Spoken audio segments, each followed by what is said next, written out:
Hello everyone, welcome back to my channel. My name is Paola and welcome to a new video in the 12 Days of Bookmas series. Today I thought it would be fun to talk about the e-arcs that I read in the year. Reading e-arcs is not my priority. It hasn't been my priority in a really long time. I'm thinking like 2020, 2021. I feel like in that year it's when my physical collection started to quote unquote catch up with me, in the sense that I started to feel more pressure to read the books that I have here and on my other shelves, as opposed to new releases, which yes, also excite me. Yes, I do miss doing author interviews, but it was giving me such a sense of dopamine and serotonin that I just could not keep up with it. Like, it would give me a hit and then I would feel totally useless if I couldn't finish a book on time.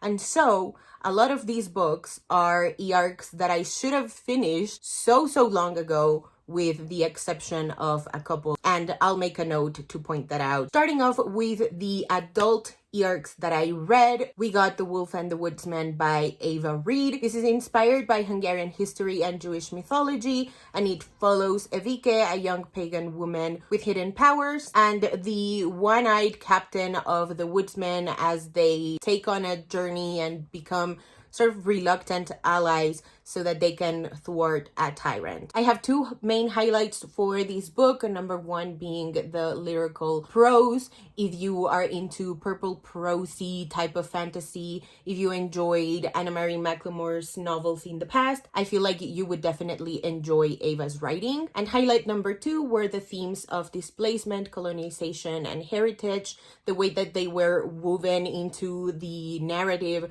felt very seamless to me, but also really intentional. It's a kind of fantasy that I wasn't really used to, not especially after growing up in the 2010s. The kind of fantasy that I got was very like European nationalist fantasy, and this one is definitely more about the outliers, the people who are outside of that national pride, so to speak. Sanctuary and Harbor by Rebecca Weatherspoon. These are the last two books in the Beards and Bondage series. They are romantic suspense. Sanctuary is about Liz and Silas. Liz is a lawyer and one of her former clients just tried to kill her, and so she is seeking refuge in a family farm. This family farm belongs to one of her co-workers' brothers, Silas, and he's a little bit of a grump, kind of secluded, and so they have to come up with a fake dating scheme to make it believable that, you know, she's his girlfriend and that she has a place in the farm, not necessarily so that she can earn her place at the farm, but that people don't suspect that there's anything else going on. Three highlights for this book. Number one being the farm. I feel like it was such a cozy setting. I love the little forced proximity that we have going on. It was really reminiscent of like a Hallmark movie.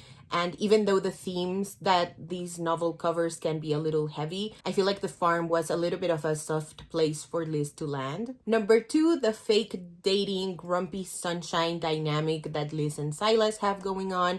It was so fun. The banter was really funny. And just the way that they expect the other one to act and then subverting that expectation was fantastic. And finally, the steam. Oh my goodness, this book is hot. It's not nearly as hot as the first one in the series, but this one is also really hot. Rebecca Weatherspoon really excels at writing sex scenes, so if you would like to read a steamy, sexy book, you should definitely check this one out. And Harbor. This is about a throuple. We got Brooklyn, Chris, and Vaughn. And Chris and Vaughn were dating someone, and this someone was dating Brooklyn's husband. And so Brooklyn, Chris, and Vaughn are brought together by the tragic death of their cheating partners. And so there's a lot of grief, a lot of like complicated feelings that are explored in this novel, which is one of my favorite aspects of it. Another one of my favorite aspects was the featuring of a polyamorous relationship. I had always been really curious about what that would look like, what the dynamic would be like, and the kind of communication that it takes being in a relationship like this. And obviously it wouldn't be a Paola video if I didn't highlight how great the hot scenes were. I just love me some good steam. The more steam, the better. And this one delivered as Rebecca Witherspoon often does. And finally, I touched a little bit about this in the earlier point, but the communication aspect really, really floored me. It was really straightforward. No, like, walking around on eggshells, just like, this is what it's like. This is what you can expect. Please, like, let us know your own boundaries. We are here so that everybody can have fun. And I really appreciated all of that. To the Hilt by Bryn Renee. This is an arc that I was on time for. It is an arc that the author sent to me in 2024 and I read in 2024. So I will count that as a win. And this is erotic horror. It's about a woman who was the sole survivor of a massacre 10 years ago. And now the killer has come back to haunt her. This book is so unbelievably hot.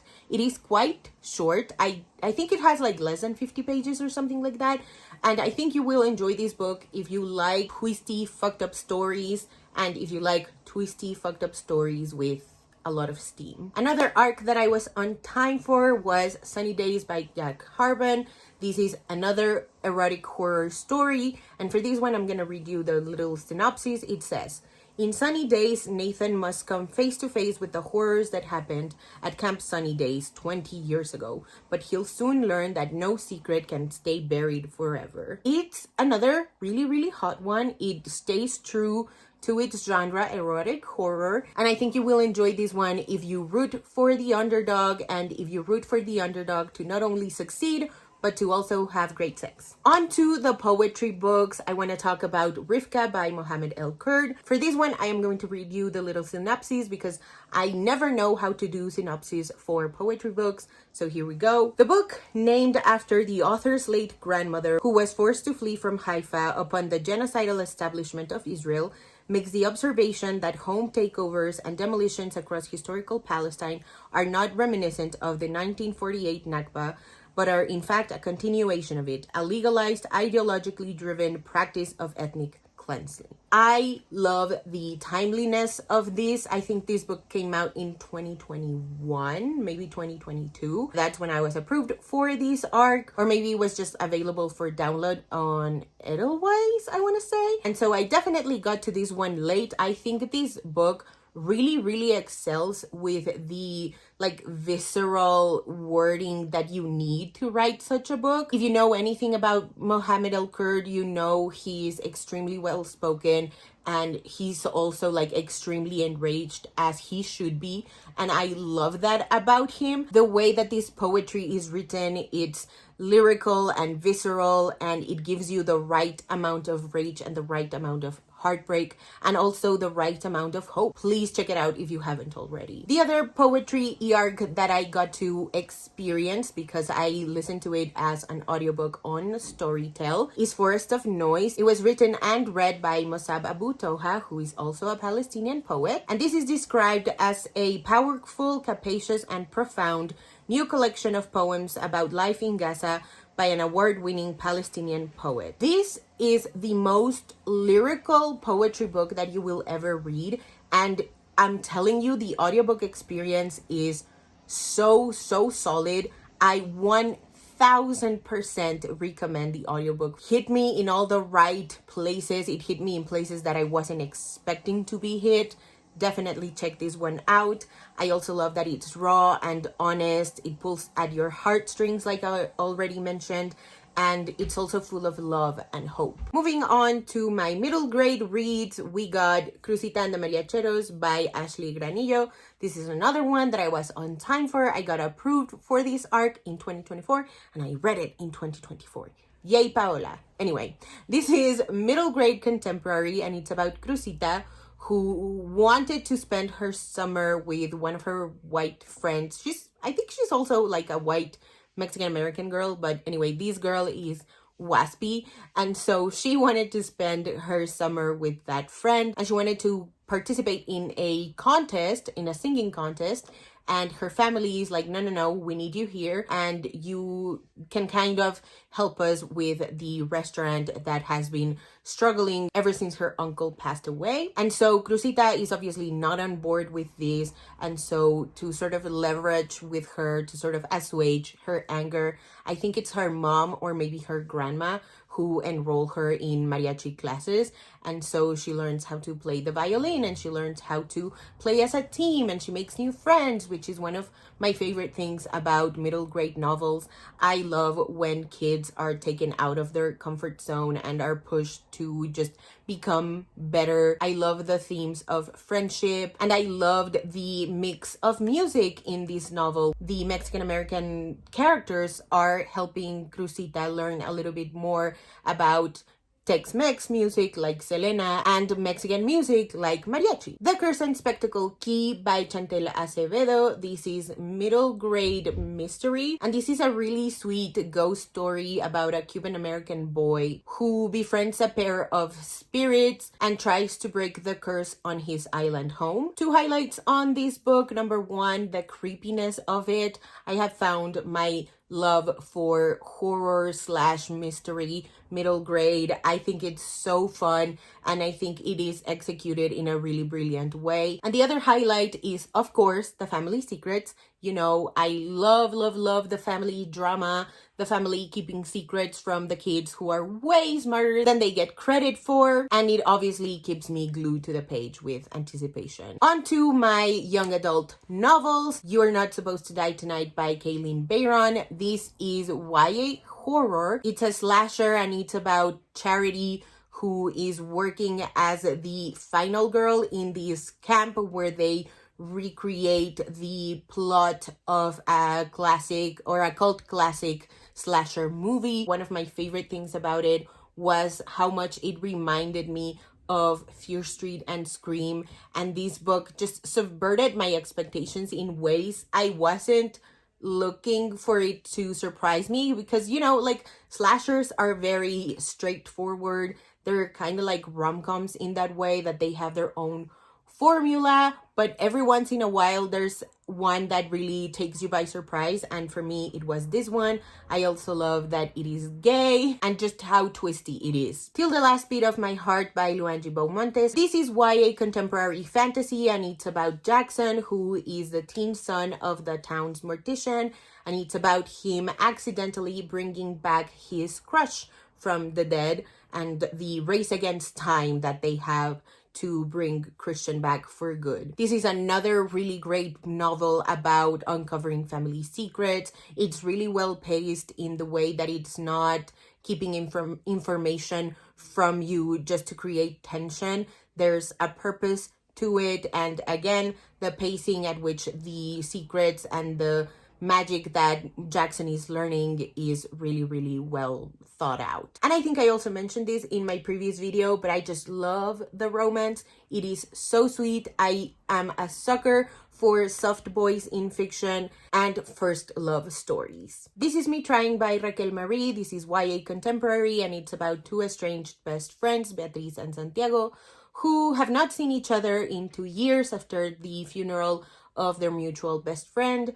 And now Santiago is back in their hometown after moving away to California. He is now back to living in Vermont, and he is trying to make amends with Beatriz after ignoring her for all these years and leaving her to deal with the grief by herself. I love the dual POV. Beatriz and Santiago are very distinct characters. I loved getting to know them a lot better, and just the way that we are in these two really messy queer characters' heads just keeps me turning the page. I loved the mess. Holy shit, this book is so full of mess. It gave me all the like early 2000 vibes that I was looking for. I feel like shows like One Tree Hill or Gossip Girl are not made anymore, and this one gave me all of those vibes and added queerness to it. Oh, it was brilliant. And obviously I loved the discussions on grief, the senior year angst, the loss, the love, the forgiveness, and the way that it navigated mental illness was really, really stunning. You should definitely check this one out. And it's another arc that I was on time for. Yay me! Our Way Back to Always by Nina Moreno. This is YA contemporary romance, and it's about Lou and Sam, who have not talked to each other in a really long time, but are now coming together so that they can check off their bucket list for senior year. I have 3 highlights for this book. Number 1 being the bucket list. I just love me some YA story about checking off a list in order to sort of move on from something, and in that journey finding things about the characters and just seeing how they interact with each other, how much they grow in this dynamic. Another highlight is the way that the trope is used. The friends to almost strangers to friends to lovers was chef's kiss. The voice that these characters have, like Nina Moreno can write a YA romance like no one else. It is so good. It's funny, it's romantic, it's really authentic, it's raw, it's vulnerable. I loved every bit of it. And my third highlight was the dreams and side quests, the way that they are trying to find themselves in this like senior year angsty time and figuring out what they need and what they want out of life was beautiful. Second to last was Dreaming of You by Melissa Lozada Oliva. This is YA-ish,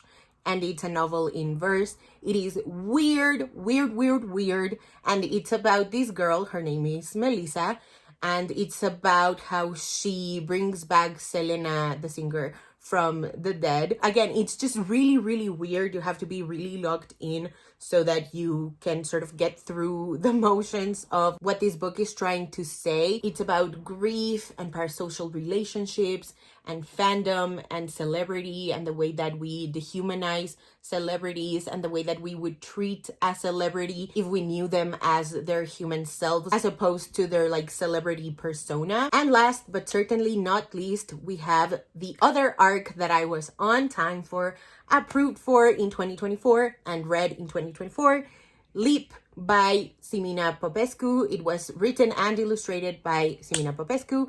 It is a graphic novel, it is YA contemporary, and it is about 2 dancers at a conservative performing arts school as they explore friendship, first love, and what it means to fall out of love with the thing that you once loved the most. I read this one in black and white because I transferred the protected PDF that NetGalley gave me onto my Kobo, but I don't feel like I missed a lot. I looked up an excerpt online, and the colors are very pastel-y, so they translate really well to the black and white format that Kobo has. I love the visuals. I feel like they complement and they bring forth the story in a really clear and beautiful way. And I love that at its core, the book is about friendship and the ways that we need to talk to our friends, even when they don't want to be talked to in that way. I love the conversations that Sarah and Karina have regarding their experiences in love, their experiences at the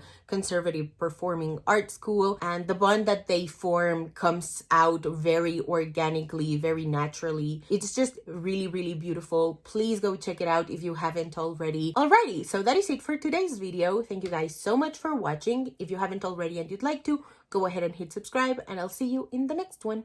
Bye!